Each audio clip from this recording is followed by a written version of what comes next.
우리 옆에 있는 분들에게 이렇게 한번 인사할까요? 2020년도에도 하나님이 당신과 함께 하시기를 바랍니다. 이렇게 한번 인사할까요? 네, 2020년도에도 하나님이 당신과 함께 하시기를 바랍니다. 네, 성경에서 제일 큰 축복이 하나님이 함께 하시는 거거든요. 2020년도에 저와 여러분에게 하나님이 함께 하시기를 간절히 소망합니다. 여러분, 이 룻기, 저는 오늘 이 설교를 하기 위해서 룻기 전체를 1장부터 4장까지를 한 3번 정도를 통독을 했어요. 뭐 룻기를 안 읽은 건 아니지만 이제 설교를 준비하면서 다시 읽었는데, 저는 이때까지 룻기를 읽으면서 한 번도 눈물이 나본 적이 없거든요. 룻기 자체를 읽으면서. 근데 이번에는 룻기를 읽으면서 제가 너무 감동이 됐어요. 제가 룻기를 읽으면서 이렇게 눈물이 흘러내리는 적이 정말 처음입니다. 여러분, 룻기를 꼭 읽어보십시오. 이 룻기 속에 있는 정말 놀라운 감동과 하나님의 손길이 있어요. 그래서 이번 한 달 동안 우리가 구약에서 가장 아름다운 이야기라고 하는 룻기를 살펴보려고 하는데, 여러분, 우리가 살고 있는 이 세상의 특징을 여러 가지로 얘기할 수 있을 겁니다. 우리가 살고 있는 세상을 어떻게 생각하세요? 라고 얘기하면 나름대로 여러 가지 특징을 말할 수 있겠지만, 그 중에 하나가 뭐냐면 우리가 살고 있는 세상이 예측하기가 어렵다는 거죠. 그렇죠? 우리가 내일도 예측하기 어려운 것이 우리가 살고 있는 세상입니다. 사실 예기치 못한 좋은 일이 일어나는 거는 땡큐, 그죠? 예기치 못하는 좋은 일이 일어나는 거야 얼마든지 좋은데, 가끔 우리 일상에서 참 당하게 만들고 힘들게 만드는 건 뭐냐면, 예측하지 못했던 어려움이 올 때 우리는 굉장히 힘들어합니다. 그런 면에서 이 룻기가 굉장히 중요해요. 너무너무 중요한 말씀입니다. 왜냐하면 이 룻기를 읽어보시면 룻기는 처음부터 큰 고통 속에 시작됩니다. 실제로 한 인간이 겪을 수 있는 최고의 고통을 겪으면서, 그런데 그 속에서 의연하게 자신의 길을 버텨내고 견뎌내고, 그러면서 결과적으로 굉장히 아름다운 열매를 맺게 되는 그런 이야기가 룻기입니다. 이건 실화이죠. 이것은 오늘날 우리 현대 그리스도인들에게 꼭 필요한 메시지라고 하지 않을 수가 없어요. 룻기는 성경 전체에서 가장 아름다운 서사시라고 불리울 정도로 굉장히 아름다운 글입니다. 룻기에는 굉장히 신기하게도 악인이 나오지 않아요. 그러나 이 룻기의 이 아름다움 뒤에는 사실 큰 아픔과 슬픔과 고통이 담겨 있어요. 먼저 나오미의 삶이 그렇지 않나요, 여러분? 룻기의 줄거리를 좀 아시나요? 잘 모르시는 분은 다음 책 꼭 읽어오셔야 돼요. 그래야지 이게 그림이 보입니다. 이 룻기에 나오는 이 나오미라는 사람은 여러분들이 아시는 것처럼 이 룻기의 나오미의 남편이 이름이 뭐죠? 엘리멜렉. 그러니까 부부예요. 나오미하고 엘리멜렉이 부부입니다. 엘리멜렉이 남편이고 나오미가 이제 아내인데, 이 부부가 함께 가나안 땅, 살던 가나안 땅에서 모압 땅으로 이주를 합니다. 얼마 전에 저기 멀리 먼 나라에 갔다 오신 분들 계시는데, 요즘에 이주하고 다르죠. 그래서 이주를 가요. 그 이유가 뭐였어요? 기근이 들어서. 자기가 살던 가나안 땅에 기근이 들어서, 그래서 모압 땅에 이주합니다. 이 사실 엘리멜렉이라는 사람이 아내 나오미와 자식들을 데리고 모압 땅으로 이주해 갈 때 그 마음은 충분히 이해가 되지 않아요? 자기가 살던 땅에 기근이 들어가지고 먹을 게 별로 없으니까요. 그리고 어린 자식들이 있잖아요. 이거 먹여 살려야 되는데. 그러니까 결국에는 이주해서 다른 곳에 가서 사는 것이 우리 가정이 더 안전할 거야, 더 잘 살 수 있을 거야. 그리고 이주했어요. 이 사람은 그렇게 판단한 거죠. 그런데 거기 가서 가족들과 더 잘 살 줄 알았는데, 이 엘리멜렉이 어떻게 되죠? 어린 자식을 남겨놓고 죽어요. 여러분, 우리가 죽음 중에서 눈을 감을 수 없는 죽음이라는 표현을 하잖아요. 정말 눈을 감을 수 없는 슬픈 죽음이죠. 아내와 어린 자식을 남겨놓고 이 엘리멜렉이 먼저 죽습니다. 그럼 나오미는 어때요?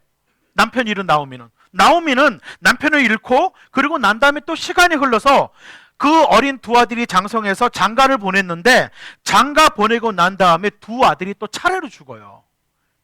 이건 정말 드라마에서나 정말 그죠? 있을 수 있는 정말 이런 슬픈 일이죠. 남편을 죽고 자식 키워서 장가 보냈는데 자식들이 하나씩 죽어요.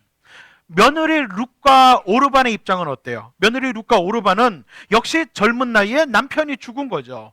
모압에 살던 중에 결혼한 것으로 보니까, 아마 이렇게 살펴보면 한 신혼 초에 시간을 한 몇 년 보내고 나서 남편들이 차례로 죽은 것 같아요. 여러분 여기 나오미의 삶을 한번 보세요. 그리고 룻과 오르반의 삶을 한번 보십시오. 그들은 지금 어떤 슬픔을 갖고 있어요? 마땅히 그들에게 있어야 될 것이 없어져 버린, 마땅히 내 곁에 있어야 될 것들이 사라져 버린 어떤 고통이에요? 상실의 고통이죠. 여러분, 우리가 인생을 살아가면서, 우리가 이 땅에 살면서 정말 우리를 슬프게 하는 게 뭐예요? 상실하는 거죠. 소중한 것을 상실하는 것. 마땅히 나한테 있어야 될 그 소중한 것이 상실되어지는 아픔은, 이거는 말할 수 없는 아픔이죠. 얼마나 많은 사람들이 고통스러워하는지 몰라요. 마땅히 나를 사랑해줘야 될, 나를 보호해줘야 될, 나를 양육하고 나를 이끌어줘야 될 사람들을 갖고 있지 못하는 상실감. 얼마나 많은 사람들이 그로 인해서 고통을 겪고 우리 삶의 그런 것들을 빼앗겨버린, 상실해버린 고통을 겪고 살아가는 사람들이 많이 있죠. 여러분, 사람만 상실되나요? 기회를 상실하기도 해요, 우리는. 여러분, 요즘의 젊은이들을 몇 포 세대라고 얘기하죠? 예. 원래는 제가 좀 이렇게 살펴보니까 자료를 벌써 9포까지 나왔어요. 그리고 9포 다음에 M포까지 나왔습니다. M포가 뭔지 아세요? 기하학적으로 시간이 지날수록 더 증가할 거다. 그래서 이제는 9포, 10포, 11포 이렇게 나가는 게 끝이 없을 것 같으니까 M포 세대까지 나왔는데 7포 세대라고 얘기하면 여러분 7포가 뭐 뭔지 아세요 혹시? 결혼, 네, 맞아요. 들어가요. 내 집 마련, 예, 들어갑니다. 출산 들어갑니다. 결혼 들어갑니다.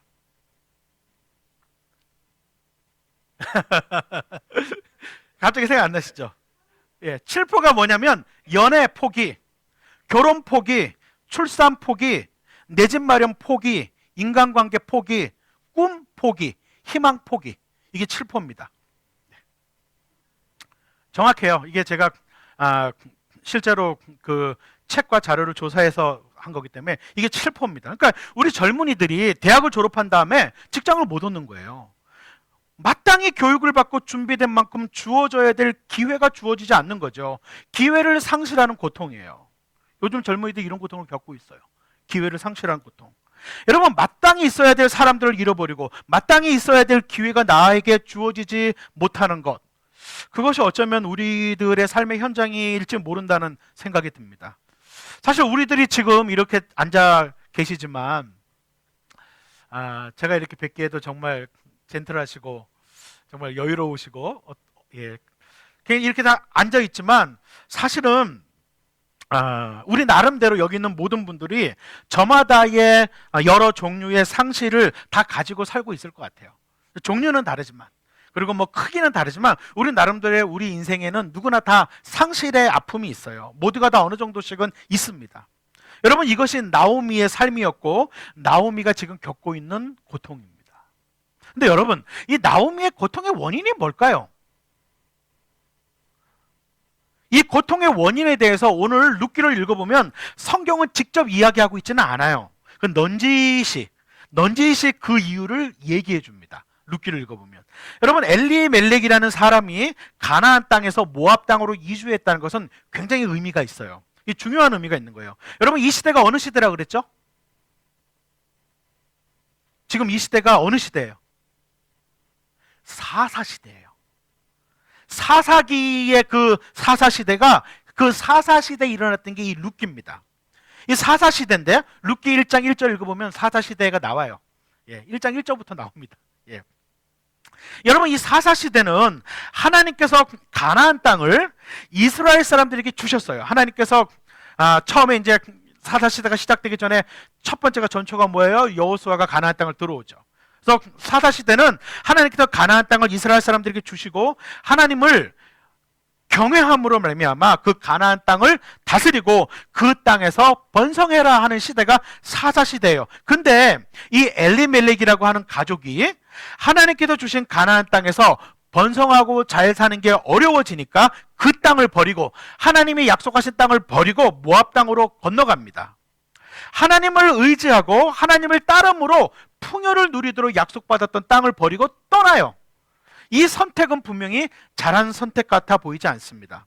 뿐만 아니라 엘리멜렉이 죽고 난 다음에 나오미가 자기 두 아들을 누구하고 결혼시켜요? 모압 여인, 이방 여인들과 결혼하게 해요. 물론 모압 땅에 이방인 여자밖에 없었겠죠.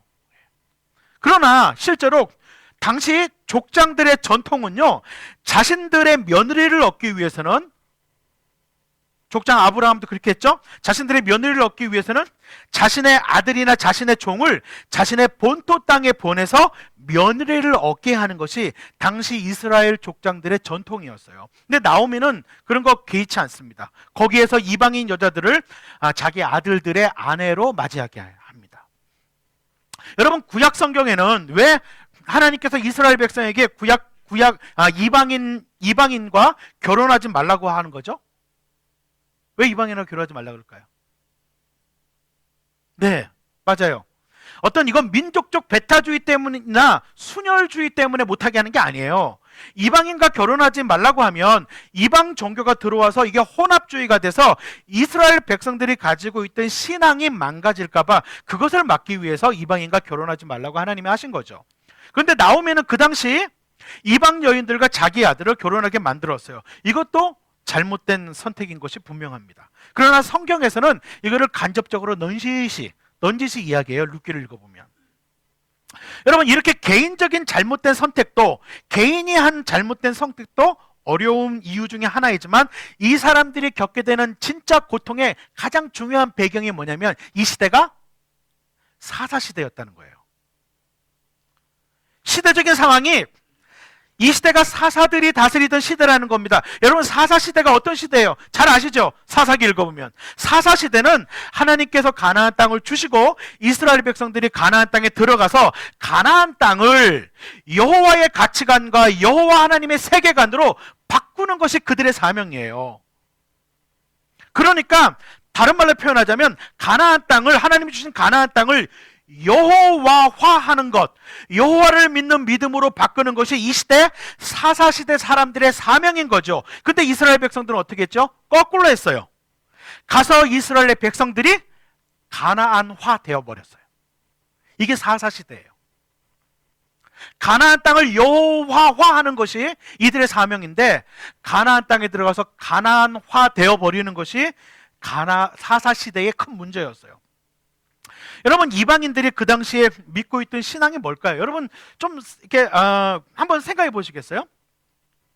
당시에 가나안 땅에 있던 이방인들이 믿고 있던 신앙관, 그리고 당시에 가나안 땅을 주변으로 한 이방인들의 일반적인 종교들의 신앙관이 뭘까요? 고고학적으로 거기 있는 신상들이 발견된 걸 보면, 좀 죄송한 표현이지만 그 다양한 이제 종류의 신상들이 발견된 거 보면, 신상들을 보면은 좀 죄송한 표현인데 이렇게 가슴이 이렇게 크게 되어진 형상이 나온다든가, 아니면은 엉덩이가 크게 된 형상이 나온다든가, 배가 뿔렁 나온 형상이 나온다든가, 이런 신상이 되게 많아요. 그게 뭔지 아세요? 당시에 그 사람들을 믿고 있는 신앙관은 뭐냐면 소출. 그러니까 가나안 땅의 종교나 그 당시의 종교의 특징은 이 종교를 믿으면 애 많이 낳고 농사하면 소출 많아지고 양떼가 늘어나고 돈 많이 벌게 되고, 이게 그 당시의 종교들의 특징이에요. 그래서 그런 신상들이 있는 거예요. 이게 고고학적으로 그 시대의 신상들을 발견하면 신상들 다 그래요. 그래서 풍요의 신, 소출의 신, 아이 낳는 신, 이런 거예요. 그러니까 당시에 모든 일반적인 종교와 그리고 당시의 가나안의 종교의 특징은 뭐냐면 철저하게 기복적인 것이 특징입니다. 이게 가나안 종교예요. 그 가나안 땅의 이방인들은 그런 믿음을 철저하게 가지고 있어요. 근데 하나님은 이상하시죠? 그래서 이방신들은 저마다 그것을 눈으로 확인할 수 있는, 조금 전에 말씀드린 것처럼 그런 이상한 모양의 신상들을 막 만들어서 경배했는데, 하나님은 어떻게 하냐면 눈에 보이지도 않는 분이 눈에 보이는 형상도 만들지 말래요. 우상도 만들지 말래요. 그리고 하나님은 또 뭐라고 가르치냐면 우리의 일상의 삶 속에서 하나님을 믿고 세상 사람들과 구별된 삶을 살라고 하는 분이 여호와 하나님이세요. 여러분, 생각해 보십시오. 믿으면 이렇게 돈 많이 벌고 잘 살게 되고 아이도 잘 낳게 되고 결혼도 잘하게 되고 다 잘 될 거야 라고 이야기하는 가나안 종교와 그런 건 본질이 아니야. 하나님을 경외하고 너의 일상 속에서 하나님과 동행하며 살아라. 그래야지 하나님이 너에게 진정한 복을 주셔 라고 하는 두 종류의 신앙 중에 뭐가 더 믿기 쉬울까요? 뭐를 더 받아들이기 쉬울 것 같으세요? 눈에 보이지 않는 하나님을 믿는 것보다 눈에 보이는 풍요를 약속하는 신을 믿는 게 훨씬 쉽지요. 이것은 사실 오늘날도 마찬가지입니다, 여러분. 오늘날 교회에 사람들이 많이 모이게 되는 이유 중에 하나가 뭐냐면 하나님을 믿으면 이런 물질적인 축복도 받고 건강도 괜찮아지고 세상에서 성공하고 형통하게 될 것이라는 사실상 가나안의 메시지를 듣고 있기 때문에 그래요. 여러분, 성경에서는요, 하나님을 믿었기 때문에 반드시 그렇게 된다고 얘기하고 있지 않습니다. 하나님을 믿게 되면은요, 세상 사람들 모두가 아는 그런 물질적인 축복을 주실 수도 있어요. 또 세상적인 성공을 주실 수도 있어요. 반대로 어떤 사람들은 세상 사람들이 눈에 볼 때 평범하게 살거나 어떤 사람들은 심지어 믿음 때문에 고난이나 어려움을 겪기도 해요. 그러나 하나님을 믿게 되면 반드시 진짜 복, 영원한 복, 진정한 행복, 하나님이 정말 주시고자 하시는 그 복, 구원을 얻고 구원을 이루어가는 복을 주신다는 것이 하나님의 약속의 핵심이에요. 하나님의 복의 핵심이에요. 그래서 그리스도인들은 세상 사람들이 결코 이해할 수 없는 상황에서 세상 사람들 눈에는 여기 계시는 분들을 모르겠습니다. 우리 교회 분들을 어떤 분이 보고 참 저분은 복 받았네라고 보실 수도 있겠지만 또 어떤 분들은 우리 교회 어떤 분들을 보고 아이고 나보다 돈도 없고 나보다 뭐 명예도 없고 뭐 별로네, 뭐 별로 복 받은 인생 아니네라고 볼 수도 있는 거죠. 그러나 그리스도인들은 세상 사람들이 결코 이해할 수 없는 상황에서도 복 받은 인생이라고 고백할 수 있는 이유가 여기에 있는 거예요. 여러분, 사사시대의 특징이 이거예요. 가나안화 되지 말고 여호와화 되라는데 오히려 가나안화 되어 버렸어요. 그래서 그 속에서 오늘 사사기에 보면은 사사기에 뭐라고 표현되어 있어요? 이스라엘 백성들이 하나님을 왕으로 여기지 않고 어떻게 한다고요? 자기 소견대로 사는 거예요. 자기 소견대로 사는 거죠. 하나님의 가치관을 따르지 아니하고 세상의 가치관을 따라가면서 적절하게 이것을 합리화시켜서 살아가고 있었다는 것이죠. 여러분, 오늘 나오미와 룻의 고통의 원인 한번 생각해 보세요. 나오미와 룻의 고통의 원인은 물론 개인적인 선택이 잘못되어 있었지만 이들은 사사시대, 그 시대에 살고 있었던 그 시대적인 상황과 그 시대적인 흐름과 그 시대적인 유행을 그 시대적인 가치관을 벗어나기가 어려웠어요. 이게 고통의 원인이에요. 그 시대 자체, 사사시대 자체가 하나님이 없는 시대였고 하나님을 따르지 않는 시대였고 자기 소견대로 사는 시대였어요. 그래서 엘리멜렉도 가나안 땅에서 버티지 못하고 그 땅을 버리고 모압 땅으로 이주했고, 그리고 많은 사람들이 그렇게 하는 것처럼 이방인 여자와 결혼을 시킨 거죠. 여러분, 우리가 성경에는 우리가 받는 고통의 원인을 아주 다양하게 이야기하고 있지만 오늘 단순화해서 두 가지만 말씀드리면 우리가 고통을 받게 되는 고통의 원인은 하나는 시대와 사회의 문제이고 또 하나는 그 속에서 우리가 개인적인 어떤 선택을 하느냐 있는 겁니다. 고통의 원인이 뭐라고요? 하나는 개인적인 선택을 어떻게 하느냐, 하나는 그 시대와 그 사회의 문제라는 것이죠. 실제로 여러분, 우리가 살고 있는 세상은 성경으로 진단해 보면 하나님이 없는 세상입니다. 하나님을 무시하는 세상입니다. 이 하나님이 없고 하나님을 무시하는 세상 속에서 하나님은 끊임없이 우리에게 사사시대와 비슷한 방식으로 우리에게 워닝을 하세요. 경고하세요. 우리 삶의 여러 가지 고통을 통해서 이 세상이 하나님을 떠난 세상이고 하나님이 없는 세상이라고 하는 것을 우리에게 보여주시죠. 우리는 이 속에서 어떻게 해요? 나름대로 결정을 내리고 살아야죠. 어떤 선택을 해야 되죠. 그런데 그 선택이 하나님을 두려워하는 선택이라기보다는 많은 경우에 세상 사람들이 따라가는 그 길로 따라갑니다. 우리는 물론 최선의 선택을 해서 좋은 결과가 올 것이라고 생각해요. 여러분, 어떤 사람이 일부러 잘못된 선택을 하나요? 항상 무언가를 선택할 때는 좋은 결과가 올 것이라고 생각하고 고민해서 선택하는데 결과는 불행하게도 우리에게 기쁨을 가져다 주지 않는 거죠. 여러분 보십시오. 나오미의 이름이 뭔지 아세요? 나오미의 이름의 뜻이 뭔지 아세요? 나오미의 이름의 뜻이 기쁨입니다. 기쁨. 나오미의 이름 뜻이 기쁨이에요. 왜 기쁨이라고 했겠어요? 기쁨의 인생을 살라고. 그래서 기쁨의 인생을 살기 위해서 이들이 한 게 뭐였어요? 모압 땅으로 간 거예요. 그러니까 기쁨이라는 이름을 가진 나오미가 기쁨의 인생을 살기 위해서 심사숙고해서 그 남편과 함께 고민해서 선택한 것이 뭐냐면, 잘 되리라고 선택한 것이 뭐냐면 모압 땅으로 간 거예요. 근데 모압 땅에서 베들레헴으로 돌아왔을 때, 룻기서 1장을 안 읽으셔서 잘 모르겠지만 나오미가 베들레헴으로 돌아왔을 때 사람들에게 뭐라고 얘기하냐면, 나를 나오미라고 부르지 마라. 그리고 뭐라고 부르라고요? 마라. 답을 아시네. 예, 제가 답을 얘기했는데, 예. 나를 나오미라고 부르지 마라. 그러면서 뭐라고 부르냐면, 나를 마라라고 부르라고 얘기해요. 사람들에게. 마라의 뜻은 뭐예요? 쓰다, 고통, 쓴 거. 그러니까 당연히 우리 모두는 나오미라는 이름의 뜻대로 살기를 간절히 원해요. 저도 원하고 우리 모두가 원합니다. 이걸 안 원하는 사람이 어디 있어요? 즐거움과 기쁨이 있는 그런 인생을 살기를 원해요. 그러나 우리가 살고 있는 세상과 우리가 선택하는 것이 종종 하나님 없는 선택, 또한 잘못된, 하나님이 기뻐하지 않는 선택들을 하기 때문에 우리 인생은 나오미적인 삶이 아니라 불행하게도 마라적인 인생이 되어가는 경우들이 발생하는 거죠. 자, 그렇다면 이것이 우리들의 삶의 모습이고 우리가 살고 있는 세상의 모습이 이렇다면, 오늘 나오미와 룻이 경험하는 그 시대의 사상과 우리 시대의 이 세상과 그 시대의 세상과 별 본질적으로 다르지 않다면, 이게 우리들의 삶의 모습이고 우리가 살고 있는 세상의 모습이라면, 이 속에서 우리가 어떻게 살아야 되느냐는 거죠. 우리가 그럼 어떻게 살아야 되느냐? 여러분, 이 룻기가 왜 이렇게 아름다운지 아세요? 룻기를 읽어보세요. 여러분, 룻기 읽으면 눈물 나요. 룻기를 읽어보세요. 이 룻기가 아름다운 이유는 뭐냐면요, 이렇게 절체절명의 아주 어려운 상황 속에서 서로가 서로를 챙겨요. 나오미와 룻이 보여줬던 삶의 모습을 보세요. 이들의 삶은 달랐어요. 이 고통 속에서 이들이 보여준 모습은 참으로 놀라워요. 여러분, 이거 실화예요.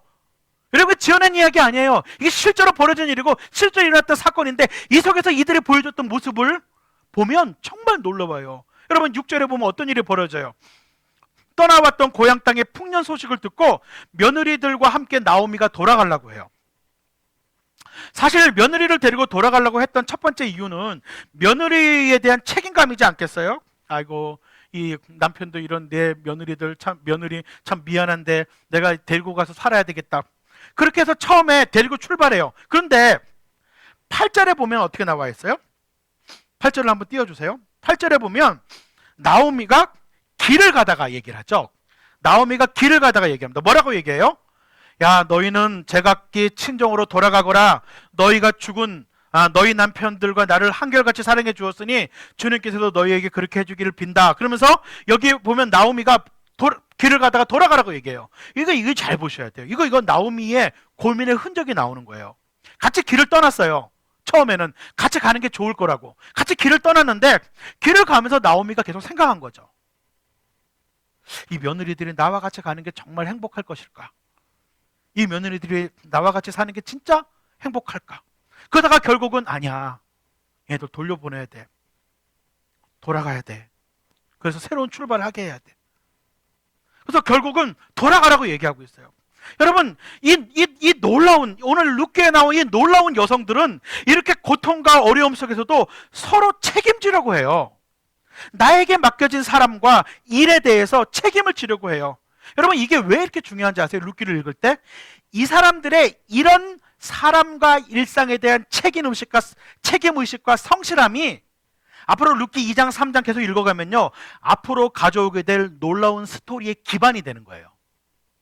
룻기서의 이 놀라운 반전과 룻기서의 아름다운 이야기는 이들이 평상시를 살아갔던 이 책임의식과 평상시를 살아갔던 이 삶의 태도가 기반되어져서 벌어지는 일이에요. 막 사는 사람들한테 벌어지는 일이 아니라고요, 이게.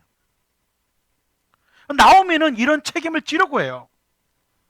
자기 자신이 가진 것이 아무것도 없었지만 내가 할 수 있는 최선의 선택은 며느리들을 보내는 거라고 생각하는 거죠. 나오미는 고통과 어려움 속에서도 자기의 책임을 지려고 하고 있어요. 그런데 거기서 더 나아가서 나오미가 보여준 이 사랑은 아주 실제적인 사랑입니다. 여러분, 자 보세요. 나오미가 지금 며느리를 떠나보내려고 애를 쓰고 있잖아요. 근데 사실 잘 생각해 보시면 이 두 며느리는요, 이 늙은 과부에게 있어서는 굉장히 중요한 노동력이에요. 이 며느리가 없으면 자기 먹고 살기 힘들어요.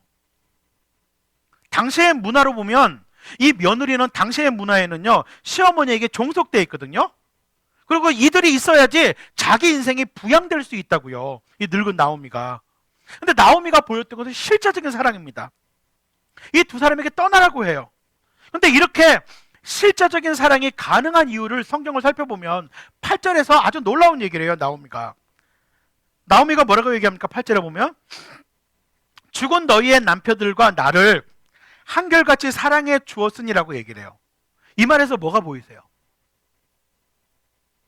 여러분, 나오미는요 지금 준 사랑보다 받은 사랑을 기억해요.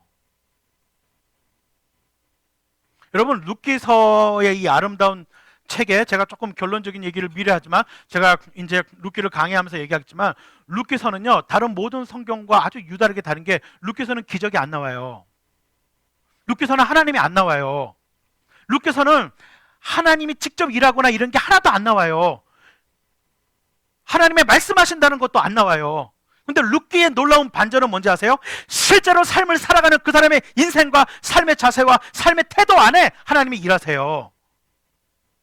그냥 기도해가지고 갑자기 기적이 일어나는 게 아니고요, 로또처럼 하나님께 기도했더니 하나님이 내 인생을 바꿔놓는 게 아니고요, 실제로 네가 어떤 인생을 살고 어떤 자세로 살고 어떤 태도로 살고 타인들에 대해서, 너에게 맡겨진 사람들에 대해서 네가 어떠한 마음으로 그들을 대하느냐, 그게 네 인생을 바꾼다. 이게 룻기의 스토리예요. 룻기서를 읽어보면요. 그래서 룻기서는 참 신기하게 기적이나 이사나 하나님이 말씀하신다 이런 거 하나도 안 나와요. 오늘 이 나오미의 태도, 그리고 우리가 또 살펴볼 룻의 태도는 어떻게 보면 우리도 경험할 수 있는 것이고 우리도 할 수 있는 것이고 우리가 사는 세상에도 있는 것 같지만 사실은 이게 하나님이 이 속에서 일을 하세요. 여러분, 우리가 사랑하기 어려운 이유는 우리는 늘 준 사랑만 생각한다는 거죠. 내가 이렇게 많이 줬는데 돌려받는 것이 적다는 거예요. 그래서 우리는 사랑하기 힘들다고 얘기를 해요. 근데 나오미는 오늘 보면 준 것보다 받은 것을 더 사랑해요.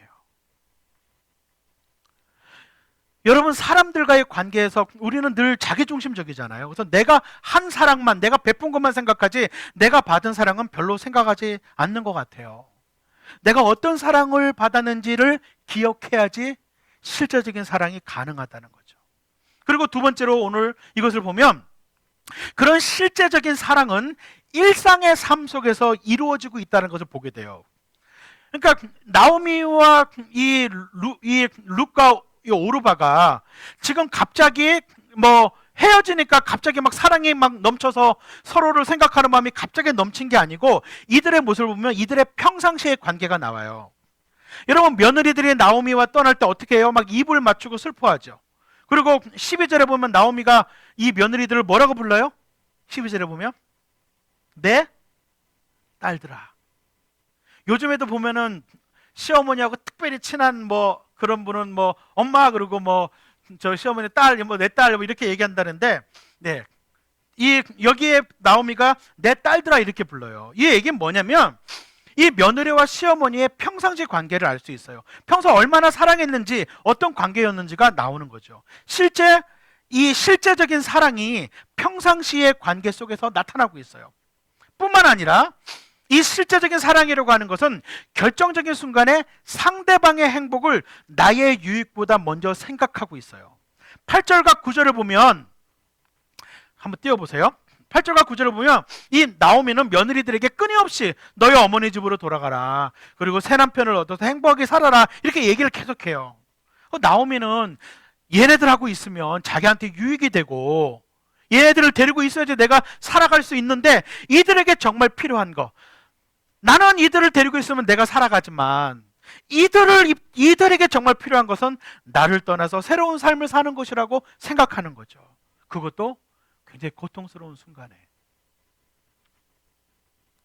여러분, 우리가 세상에서 어려움을 겪고 참 힘들고 어떤 상실을 경험하면서 살아가게 될 때, 많은 사람들은 그 영혼이 찌그러져서 내 코가 석잔데 내가 지금 살아남기 힘든데 무슨 사채스럽게 딴 사람 생각하냐? 제가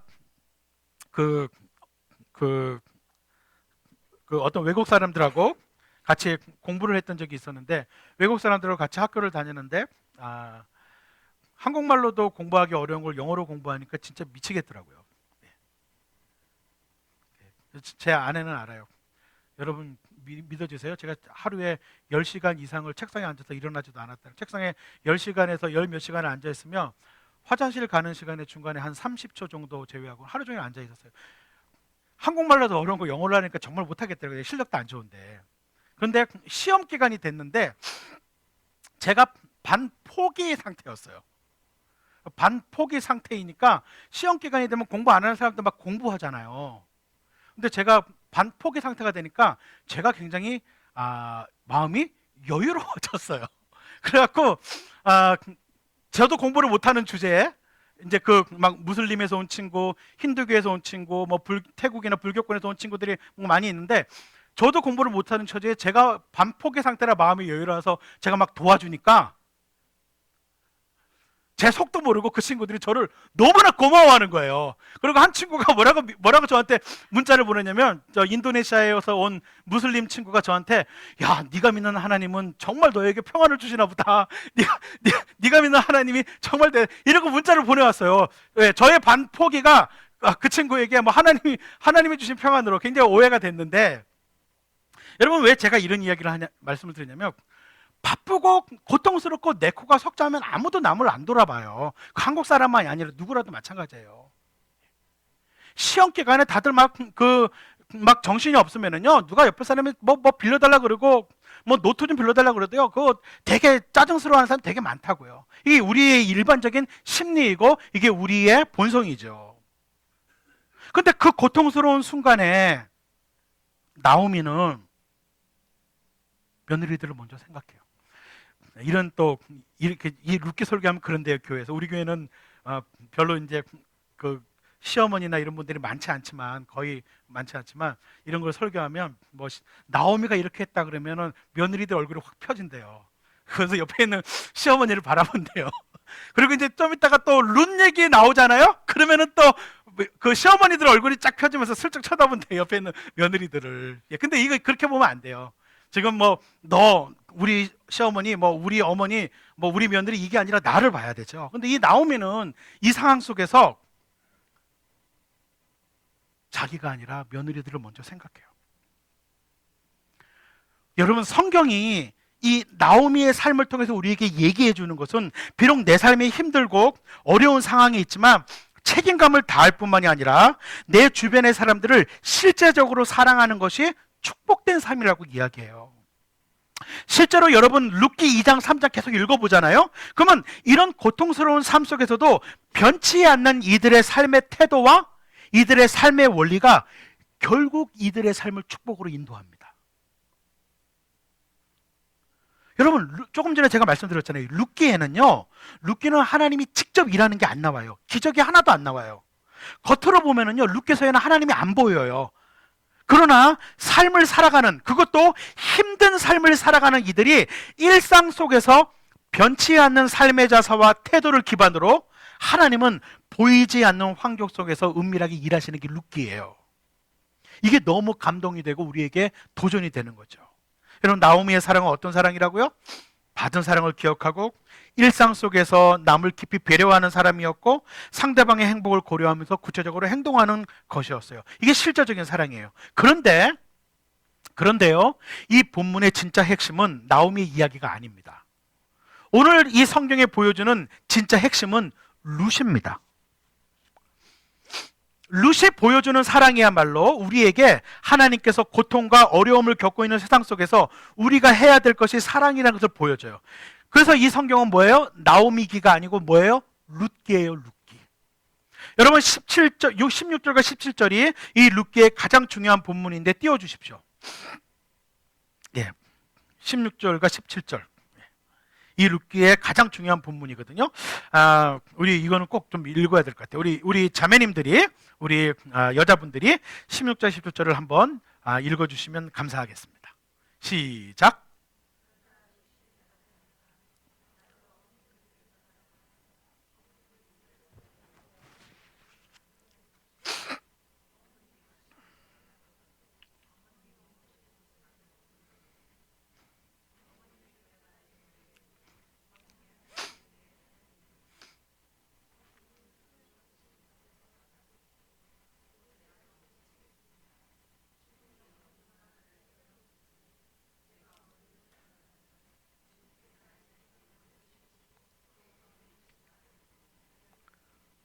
아멘. 이게 성경이 여성들의 대화잖아요. 그러니까 여자분들에게 제가 부탁을 드렸어요. 여러분, 이 나오미가 두 며느리들한테 떠나라고 했을 때 처음에는 오르바, 룻 말고 또 하나 며느리가 있잖아요. 오르바도 처음에는 안 떠난다 그랬어요. 근데 결국에는 계속해서 어머니가 설득하니까 떠났어요. 여러분, 성경에는 이 오르바가 잘못됐다고 나오지 않아요. 오르바가 잘못됐다는 이야기가 성경에 없어요. 오히려 여러분, 이 오르바의 선택은 상식적인 거죠. 굉장히 상식적인 거죠. 그 오르바는 돌아갔어요. 근데 룻은 돌아가지 않았어요. 여러분, 룻의 선택은 한마디로 말씀드리면 이렇게까지 할 필요가 없는 선택이에요. 룻은 오르바처럼 떠나도 됩니다. 그게 상식입니다. 그게 당연한 거예요. 누구도 뭐라 그러지 않아요. 근데 룻이 보여준 사랑은 당연한 것을 넘어주는 사랑. 이게 헤세드예요. 헤세드의 본질적인 의미가 뭐냐면 당연한 것을 넘어서는 사랑, 상식적인 수준을 넘어서는 사랑. 그렇게까지 하지 않아도 되는데, 오르바처럼 떠나도 되는데 룻은 그렇게 하지 않았어요. 이 사랑은 어떻게 보면 손해를 보는 사랑입니다. 이게 헤세드의 사랑이에요. 하나님이 보여주시는 사랑인데요. 여러분, 아직도 젊은 나이인데 늙은 시어머니를 봉양하는 거, 그것도 어머니에 따라서 타민족까지 가서 봉양하는 게 뭐가 이 룻에게 유익이 있어요. 근데 룻은 이 길을 택해요. 그뿐만이 아니라 룻의 사랑은 변하지가 않아요. 남편이 살아있을 때도 시어머니 사랑했고, 남편이 죽어도 시어머니 사랑했고, 기근이 들지 않았을 때도 시어머니 사랑했고, 이제 할 수 없이 이스라엘 민족으로 다시 이사를 가야 되는 상황에도 시어머니를 사랑해요. 변하지 않는 사랑이에요. 놀랍게도 이 룻이 보여준 사랑은 구약에서 하나님이 인간들에게 보여주는 하나님의 사랑, 변하지 않는 인자, 변하지 않는 하나님의 사랑, 헤세드의 사랑을 보여주고 있는 거예요. 룻이. 왜 룻의 이야기가 성경에 기록됐냐면 이 룻이 보여준 사랑, 룻이라는 인간이 보여준 이 사랑이 바로 하나님의 사랑을 반증하고 보여주고 있기 때문에, 룻의 사랑 속에서 우리가 발견하는 것은 구약에 나타난 하나님의 사랑의 모습입니다. 여러분, 하나님은 어떤 분이세요? 여러분, 하나님은요, 당신을 떠난 세상과 사람들을 사랑할 필요가 없는 거예요. 사실은 하나님이 안 사랑한다고 우리가 원망할 수 있어요? 하나님이 우리 안 사랑해도요, 그분 아무 잘못이 없는 분이에요.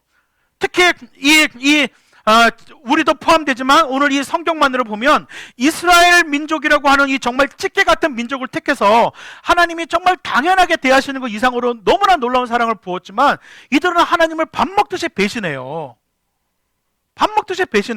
근데 하나님은요, 이 이스라엘 백성들을 끝까지 놓지 않습니다. 그들을 회개케 하기 위해서요, 온갖 방법을 사용하시고 하나님의 사랑은 변하지 않아요. 끝까지 버티세요. 마지막에 가서 하나님께서 이스라엘들을 심판하실 때에도 끝까지 예언서를, 선지자서를 읽어보면 이스라엘에 대한 소망은 남겨놓아요. 이게 룻이 보여준 사랑이 하나님의 헤세드의 사랑을 닮은 거예요. 바로 룻기가 기록되고 이것을 룻기라고 이름 붙인 이유는 룻의 넘치는 사랑, 평범치 않는 사랑, 손해보는 사랑, 변치 않는 사랑, 이 사랑은 여호와 하나님의 사랑을 인간의 삶의 모습 속에서 나타나고 있는 거죠. 그것도 이방인 여자의 삶에서 말이에요. 여러분, 이 사랑을 하나님이 나에게 주시고 있다는 것을 알지 못하면요, 우리가 2020년도를 살아갈 수 있는 소망이 없어요. 여러분, 이 헤세드의 삶이 우리의 삶의 근본 원리가 될 수 있을까요? 우리 인생도 굉장히 어렵고 내 현실에 힘들면 우리 마음이 좁아지고 악해지고 내가 힘들어 죽겠는데 무슨 딴 사람을 도와주겠어요? 나 혼자 먼저 살고 봐야지. 근데 우리가 이런 상황 속에서 룻처럼 헤세드의 삶을 살 수 있을까? 여러분, 오늘 룻기를 보면 룻기는요, 기도를 했더니 응답이 금방 떨어졌다 이런 거 안 나와요.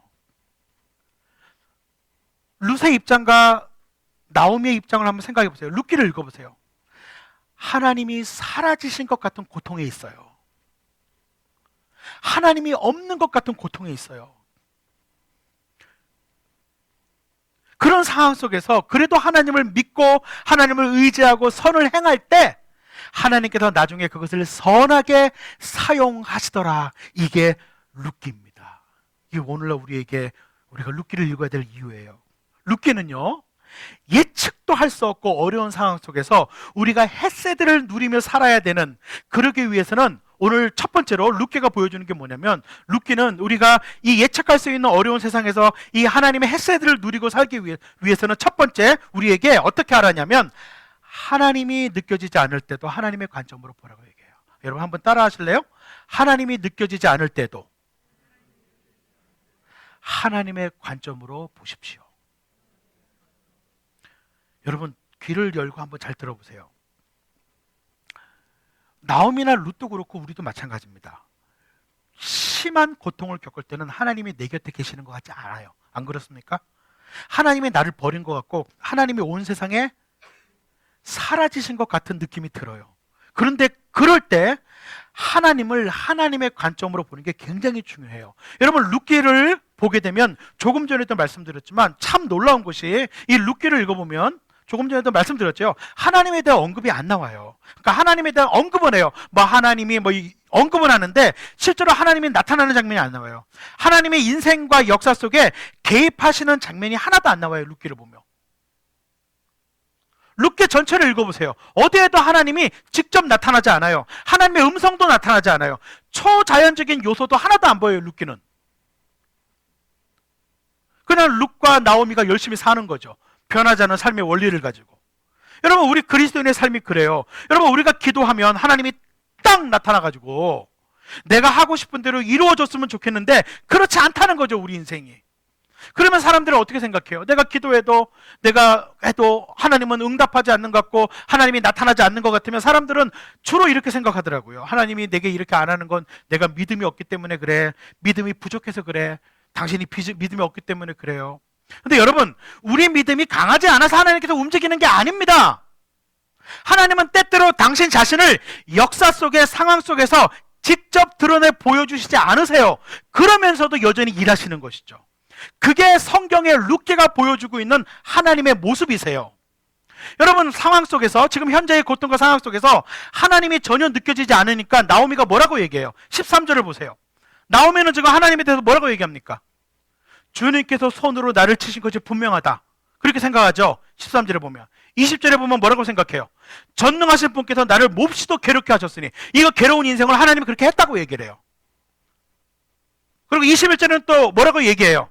주님께서 나를 치시고 전능하신 분께서 나를 어떻게 해요? 불행하게 만들었대요. 자신의 불행을 하나님이 그렇게 만들었다고 생각해요. 그것은 나오미의 오해입니다. 룻기를 읽어보세요. 하나님은 계속 일하고 계시지. 은밀하게. 하나님을, 나오미는 잘못 이해하고 있습니다. 나오미는 하나님을 오해하고 있습니다. 어쩌면 정말 나오미는 믿음이 없는 거예요.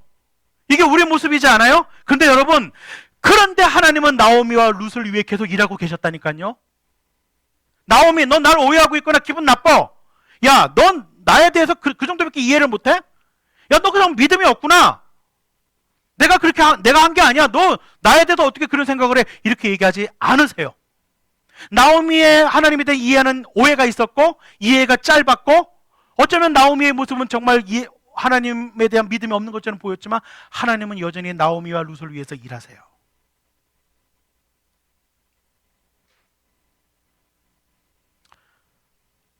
하나님은 부족한 나오미를 그래도 헤세드의 사랑으로 사랑하고 계셨어요. 여러분, 우리가 하나님을 이해한다고 하지만, 하나님을 안다고 얘기하지만, 우리가 하나님을 얼마나 알아요? 때로는 하나님을 원망하고, 때로는 하나님을 오해하고, 때로는 하나님을 이상한 분으로 생각하고. 우리의 믿음이 하나님을 움직인다고 생각하세요? 여러분, 우리의 믿음이 얼마나 좋으면 하나님을 움직일 만한 믿음이 돼요? 그렇지 않아요. 나오미의 믿음이 하나님을 움직일 만한 믿음이에요, 이게? 하나님을 이상한 분으로 만들어도 분수가 있죠. 그분이 나를 괴롭게 하고, 그분이 나를 불행하게 만들고, 그분이 나를 쳤다고 얘기하는데, 그런데 하나님은 나오미를 위해서 일하고 계세요. 헤세드의 사랑으로요. 이게 우리가 연약함에도 불구하고, 우리의 믿음이 작음에도 불구하고, 우리가 때로는 하나님을 오해함에도 불구하고 기대할 수 있는 거예요. 우리 자신에게 있는 것이 아니라 하나님의 헤세드의 사랑 때문에. 그런데 나오미의 장점은 있어요. 나오미의 장점은 뭐냐면 그래도 계속해서 하나님을 의식하고는 있어요. 자신의 모든 삶을 하나님과 관련지어서 생각하고 있어요. 오늘날 많은 그리스도인들은 실제로 자기 삶과 상황 속에서 하나님을 고려하지 않죠. 하나님과 관련지어서 생각하지 않는 사람이 너무 많죠. 여러분, 여러분이 고통을 겪고 어려움을 겪을 때 하나님이 우리에게서 사라진 것처럼 느껴질 때 하나님의 관점으로 여러분의 삶을 바라보십시오. 하나님은 보이지 않는 것 같으나 그 속에서 일하고 계세요. 이게 루키예요, 루키. 두 번째는 이 헤세드의 사랑을 하게 하시는 하나님을 신뢰하십시오. 여러분, 루시 나오미와 함께 베들레헴으로 따라간 것은 나오미가 가지고 있는 무슨 재산이나 나오미가 가지고 있는 가능성 때문이 아니잖아요. 이 늙은 거짓골로 돌아가는 나오미가 무슨 가능성이 있어요? 근데 루시 이렇게 어머니를 따라 돌아가기로 결정한 뿌리에는 헤세드의 하나님이 그 결단의 뿌리예요. 16절 17절이 조금 전에 우리가 읽었잖아요. 그죠? 거기에 뭐라고 얘기해요? 어머님의 결례가 내 결례고 어머님의 하나님이 내 하나님입니다. 이 표현은 여러분 한번 저를 따라해 보세요. 어머님의 결례가 내 결례이고 어머님의 하나님이 내 하나님입니다. 여러분, 이 표현이요 구약 성경 읽어보면 하나님이 이스라엘의 백성들하고 언약을 체결할 때 하나님이 직접 즐겨 쓰시는 표현의 변형이에요. 그러니까 하나님이 주로 뭐라고 표현하세요? 하나님이 이스라엘 백성들하고 언약 체결할 때 하나님이 자주 쓰시던 말씀, 내가 너의 하나님이 되고 너희는 내 백성이 될 것이다. 지금 그거 아주 비슷한 고백을 하고 있죠. 이게 되게 신기한 거예요, 성경에는. 루시 지금 이 하나님이 직접 언약을 체결할 때 하나님이 쓰시는 표현이 루세 입에서 나와요. 어머님의 결례가 내 결례고 어머님의 하나님이 내 하나님입니다. 루시의 나오미에게 이 얘기를 하면서 자신이 이런 결정을 내린 것은 단순히 나오미만을 사랑해서가 아니라 나오미의 하나님이 나의 하나님이 되기 때문에, 어머님의 하나님을 믿기 때문에, 그 언약을 체결하시고 그 인자를 베푸시는 하나님, 변치 않는 사랑을 베풀어 주시는 하나님이 내 하나님이시기 때문에 나도 그렇게 결정합니다라고 얘기하고 있는 겁니다.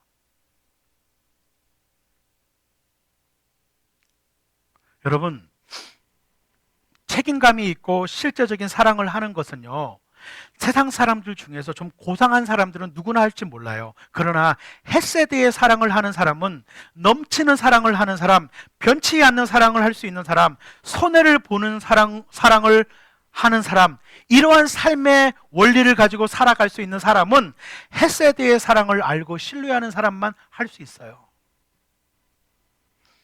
하나님의 헤세드의 사랑을 믿기 때문에, 하나님의 그 무조건적인 사랑과 그 넘치는 사랑과 그 변개치 않은 사랑을 알고 믿기 때문에 우리도 똑같은 인간임에도 불구하고, 또 어려운 상황임에도 불구하고 우리가 그 하나님을 신뢰하기 때문에 완벽하지는 않지만 우리도 헤세드적인 결정을 하면서 살아갈 수 있는 것이죠. 오늘 나오미와 루처럼. 그리고 나서 마지막이 하나님의 헤세드에 의해서 우리는 의지하고 결단하고 행동해야 돼요.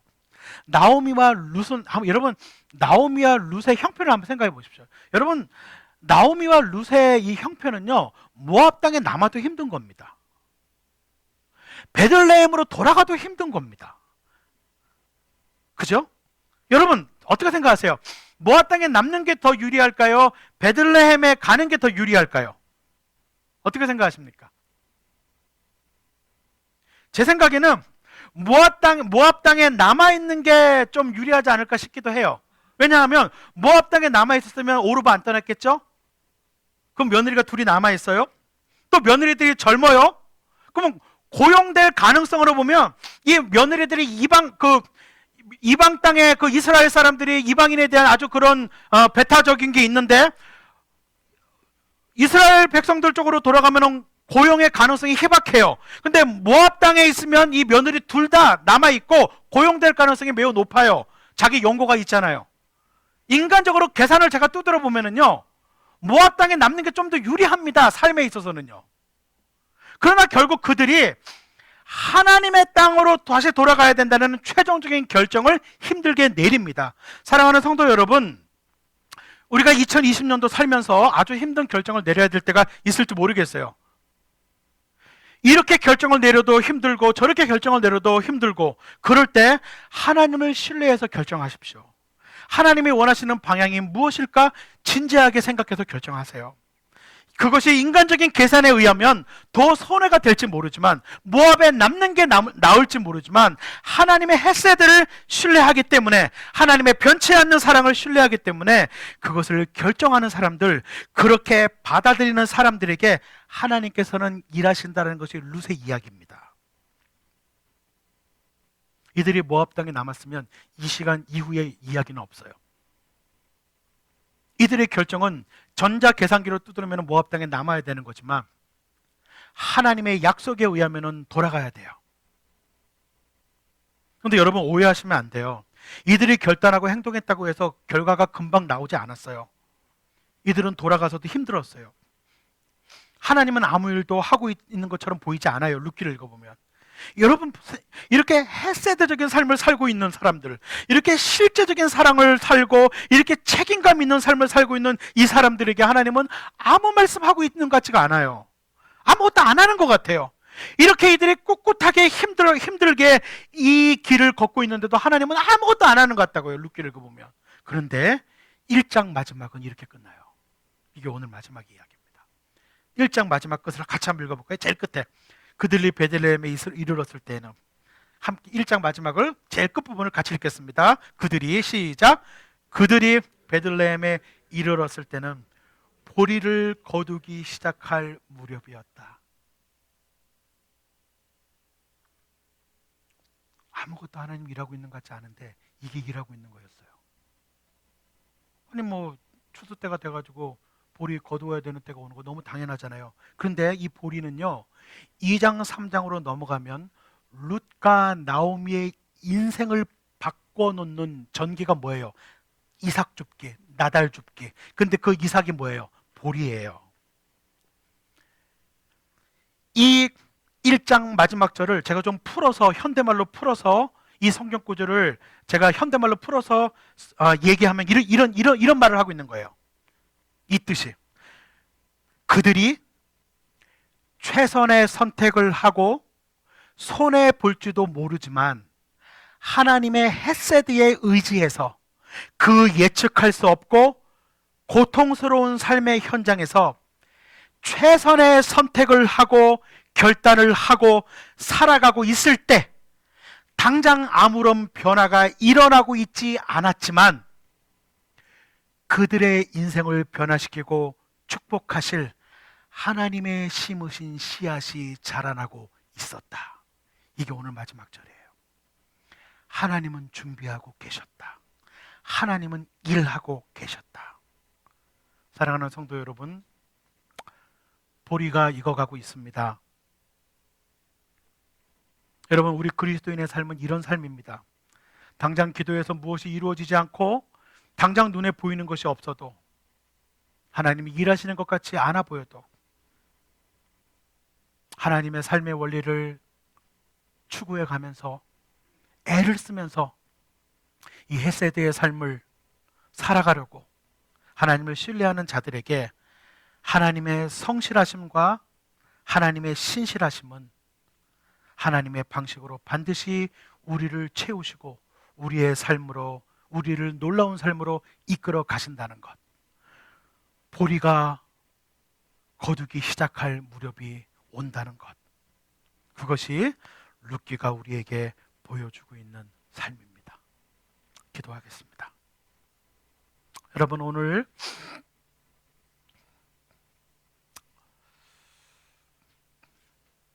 어떻게 본다면 나옴이나 룻보다는 우리의 형편이 좀 나은지 모르겠습니다. 나오미와 룻보다는 우리의 상황이 좀 더 나은지 모르겠습니다. 그러나 우리 각 사람이 마음의 깊은 곳을 알 수는 없으나 우리 모두는 내가 겪고 있는 고민과 내가 겪고 있는 기도의 제목과 또 문제들을 내가 막상 직면하게 되면 참 답답하고 고통스럽고 힘든 게 우리 삶입니다. 어떨 때는 하나님이 당장 응답하시는 것 같지 않고 하나님이 없는 것 같고 살아계시지 않는 것 같고 아무것도 안 하는 것 같고 그럴 때 내가 이렇게 살아야 되나? 내가 굳이 이렇게까지 살 필요 있는가? 내가 굳이 이렇게 하나님 뜻대로 살라고 발버둥 칠 필요가 있는가? 이런 마음이 들 때도 있습니다. 근데 여러분, 이 헤세드의 하나님을 신뢰하십시오. 그리고 하나님이 그 신실하시고 성실하신 하나님이 보리가 거둘 무렵 하나님은 여전히 일하고 계신다는 것을 믿으셨으면 좋겠습니다.